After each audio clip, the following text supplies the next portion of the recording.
Aux États-Unis, on vote dans exactement une semaine pour les élections de mi-mandat. Ces élections, James Cohen, porte-parole du Democratic Abroad France, professeur d'études américaines à l'université Paris 3, Sorbonne Nouvelle.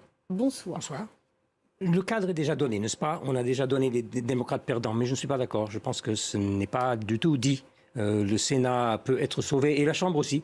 On sait ce que donnent les sondages, on sait ce que disent les sondages, on sait ce que disent à peu près tous les commentateurs. Mais je me souviens aussi des sondages de 2016 qui donnaient Hillary Clinton gagnante jusqu'à la dernière seconde. Moi, je ne crois plus aux sondages. Je pense qu'il faut voir qui se mobilise et combien ils seront et elles seront le jour venu, le 8 novembre. Rendez-vous donc le 9 pour parler des résultats. James Cohen, il aurait dû parler davantage d'économie, Joe Biden, plutôt que de parler de l'avortement, du droit des minorités dans cette campagne? La situation n'est clairement pas facile. Il y a un taux d'inflation qui tourne autour de 8%. Et de là à dire que la totalité de cette inflation est due à la gestion de Joe Biden, j'entends ça tout le temps dans la bouche des candidats républicains le long et le large du pays, mais c'est très schématique, c'est un peu n'importe quoi. On ne peut pas reprocher toute l'inflation ou même une grande partie de cette inflation à des facteurs nationaux. Il y a des facteurs internationaux systémiques qui jouent. Par ailleurs, je pense qu'il y a aussi des entreprises privées qui pourraient être un peu plus bridées dans leur recherche des profits, mais on en parle peu. On a leurs attentes. James Cohen, il y a un déni de réalité de la part du Parti démocrate? Non, je ne pas du tout. Écoutez, je crois que j'ai senti un petit peu de déni là à propos de l'avortement, du droit des femmes il n'y a pas de déni du tout. J'aimerais justement... la question climatique, elle a été un peu absente de cette campagne.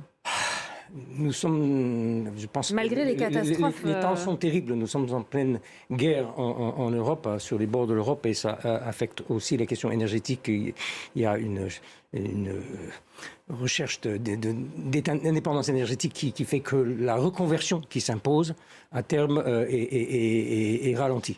Et c'est dommage. Mais dans la législation que défendaient les démocrates ces 2 dernières années, il y a plein de choses qui vont dans le sens d'une véritable reconversion pour sortir des énergies fossiles. À quoi elle est due cette violence? C'est la conséquence de l'extrême polarisation de la société américaine? Je suis partiellement d'accord, mais partiellement d'accord seulement avec votre correspondant tout à l'heure. Je pense que la polarisation est très élevée, mais je pense que le vecteur fondamental de cette polarisation, c'est le Parti républicain sous l'influence de Trump. Ça ne vient pas des démocrates.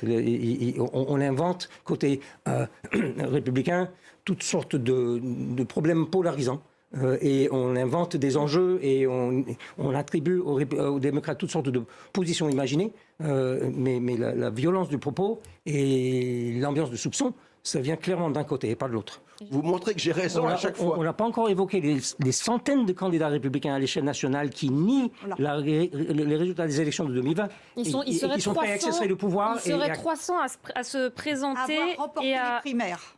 Et voilà, et à ne pas reconnaître l'élection. Et il y a 3, 4, 5 États où on est vraiment en danger de voir les résultats cassés si les républicains n'aiment pas le résultat. Il y a eu 60 actions en justice. En Arizona aussi, des individus armés ont été filmés ces derniers jours, montant la garde sur un lieu de vote dans le but sans doute d'intimider les électeurs. Un juge fédéral a dit que c'était possible de les laisser faire. James Cohen, au nom de quoi on peut laisser faire? Au nom des convictions politiques du juge, certainement, parce que c'était une interprétation très très large, on va dire, du premier amendement à la Constitution. Mais il faudrait par la même occasion signaler que dans ce même État d'Arizona, la personne qui pourrait être élue, le candidat républicain au poste de secrétaire d'État, pourrait être celui qui est chargé de gérer les élections désormais, et c'est un républicain MAGA pro-Trump qui nie les résultats. Dans le déni des résultats, qui dit que, bon, bref, il pourrait faire des manipulations graves, des vraies atteintes à la démocratie sont à craindre. On voit une radicalisation d'une certaine frange du Parti républicain. Pour certaines minorités, justement, c'est difficile de se procurer ces papiers d'identité. Et ça a été fait justement pour permettre à ces minorités de pouvoir voter. Je pense que les républicains essaient de s'accrocher au pouvoir en jouant sur la marge et en jouant sur des critères qui ne paraissent pas discriminatoires, mais qui le sont dans les faits.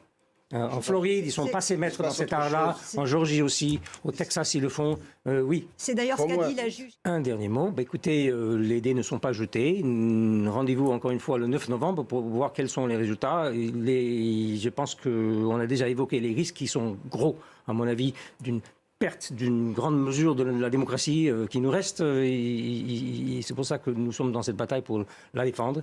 Et le bilan du Parti républicain, démocrate, on l'a peu évoqué. Et ces 2 dernières années, suivant une pandémie, n'ont pas été faciles, mais il y a quand même un bilan à défendre. Est-ce que les démocrates, est-ce que nous l'avons suffisamment défendu tout le long de cette campagne? On verra mardi prochain, mais en tout cas, voilà l'enjeu.